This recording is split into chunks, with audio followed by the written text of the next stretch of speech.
Dernière partie d'Europe 1 Soir avec Vincent Roy et Monsieur Stainville, Raphaël Stainville. Parlons de cette enquête qui devait avoir lieu sur l'antisémitisme à l'université. Monsieur Baptiste, le ministre de l'Enseignement supérieur, souhaitait cette enquête pour en savoir un peu plus. Et puis finalement, sous la pression des syndicats, cette enquête sur l'antisémitisme dans les facs n'a pas pu se faire. Écoutez Baptiste Gilly, délégué national du syndicat étudiant uni, qui dénonce, lui, l'antisémitisme dans les facs. Il était sur CNews ce matin. On le dénonce depuis très longtemps, une montée de l'antisémitisme terrible au sein des facs. Et là, on se rend compte que ça devient même impossible de pouvoir mener une enquête qui est pourtant menée pas par des instituts amateurs, bien au contraire, des instituts qui sont validés par la majorité des professeurs d'habitude. Et là, on voit que quand c'est sur le sujet de l'antisémitisme, ça devient impossible, ça devient biaisé, que comme quoi les questions seraient mal posées. Donc on voit vraiment qu'il y a une instrumentalisation de cette enquête pour le seul but de cacher la vérité et que nous, on constate avec l'UNI. Bon, c'est à la fois terrifiant et pas surprenant, Raphaël Stainville. Oui, mais c'est particulièrement inquiétant, ça, si on pouvait avoir déjà une conclusion. C'est-à-dire qu'aujourd'hui, il est impossible de documenter ce que l'on pressent, ce que l'on présuppose, que l'on voudrait pouvoir démontrer avant de l'énoncer clairement et de prendre d'éventuelles sanctions ou changements dans la politique à l'université. Et ce travail-là qui est nécessaire, qui est un travail scientifique, adossé au travail d'un institut de sondage, du CEVIPOF et de l'IFOP, est rendu impossible par les professeurs eux-mêmes. Est-ce qu'il n'y a pas plus signal, plus évident de la manière dont l'université aujourd'hui est gangrénée, traversée par cet antisémitisme, que cette impossibilité que de documenter ou de travailler sur l'existence ou la non-existence de cet antisémitisme. Est-ce que les profs eux-mêmes qui bloquent cette étude, il n'y a pas un soupçon d'antisémitisme sur ces profs si vous bloquez une étude, c'est que vous avez à la craindre. Vincent Roy. Sans quoi vous ne la bloquez pas. Sans quoi vous ne la bloquez pas. Si vous n'avez rien à craindre, vous ne bloquez pas une étude. Bon, il y a donc quelque chose de caché dans l'université française. Il y a quelque chose, par conséquent, comme cette chose est cachée, le but est de ne pas la montrer. Et donc, on interdit une étude. Donc, on peut effectivement soupçonner un certain antisémitisme rampant dans l'université française.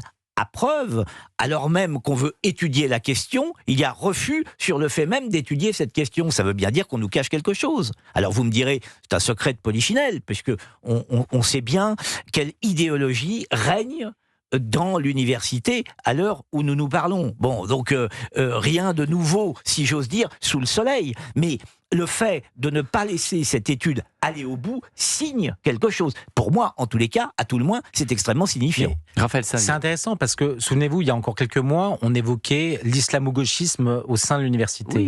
Des ministres considéraient que cet islamo-gauchisme existait, d'autres expliquaient qu'il n'y a rien de scientifique. Comment voulez-vous démontrer ? On parle du même. On parle de Philippe Baptiste, parle du même. Qui, et aujourd'hui, ici même dans ce studio, nous disait droit dans les yeux, l'islamo-gauchisme dans l'université, ça n'existe pas. En revanche, c'est lui qui voulait paradoxalement cette étude sur l'antisémitisme. Oui, mais parce que d'un point de vue scientifique, il considérait que rien n'était suffisamment consolidé pour l'établir.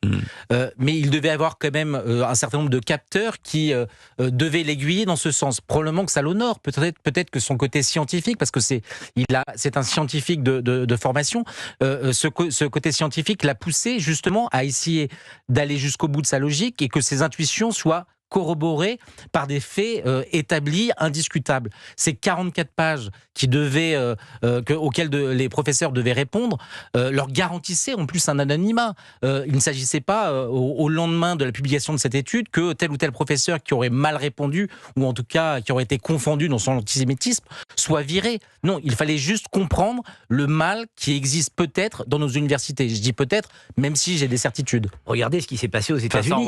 Regardez ce qui s'est passé aux États-Unis. Dès lors qu'il y a eu des soupçons d'antisémitisme dans un certain nombre d'universités, que des faits ont été avérés, on a demandé illico la démission des directeurs des 10 universités. Est-ce que vous avez vu un phénomène semblable dans notre pays ? Jamais.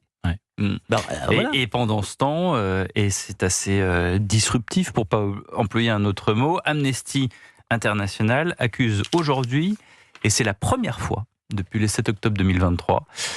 Pour la première fois, le Hamas et d'autres groupes armés palestiniens d'avoir commis des crimes contre l'humanité. Ils viennent de découvrir la Lune. Dont celui d'extermination lors de cette attaque du 7 octobre 2023. Je vous lis le communiqué de ce nouveau rapport de plus de 170 pages d'Amnesty International. Vous ne rêvez pas. Des groupes armés palestiniens ont commis des violations du droit international humanitaire, des crimes de guerre et des crimes contre l'humanité lors de leurs attaques dans le sud d'Israël ayant commencé le 7 octobre 2023. Voilà. Comment comprendre ça, en fait ? Je sais pas, on peut utiliser des formules usées, mieux vaut tard que jamais, je sais pas comment... Mais honnêtement, je pose la question de façon très candide. Pourquoi est-ce que Amnesty... Il y a un intérêt, sans doute. De quoi ? Ils ont peur d'être discrédités, Raphaël Steinville ? Non, mais j'avoue que je n'ai pas une réponse définitive sur ce réveil tardif. Ouais. C'est toujours heureux de voir que aujourd'hui ils établissent que tout le monde avançait depuis maintenant près de 3 ans. Pour autant, c'est vrai que c'est curieux. C'est curieux. Pourquoi maintenant ? Alors que la guerre, à défaut d'être absolument achevée, le cessez-le-feu est tout de même établi. Pourquoi seulement maintenant ce rapport documenté pour accabler le Hamas ? Ce qui n'est pas suffisant aux yeux d'Israël, qui dit qu'il est assez light en fait ce rapport par rapport à ce qui s'est vraiment passé le 7 octobre 2023. Oui, voilà. Mais dans le même temps, bon, là. Pour l'heure, peut-être que c'est tactique, peut-être que, qu'en sais-je. Mais en tous les cas, on peut saluer le fait que Amnesty revient à récipiscence.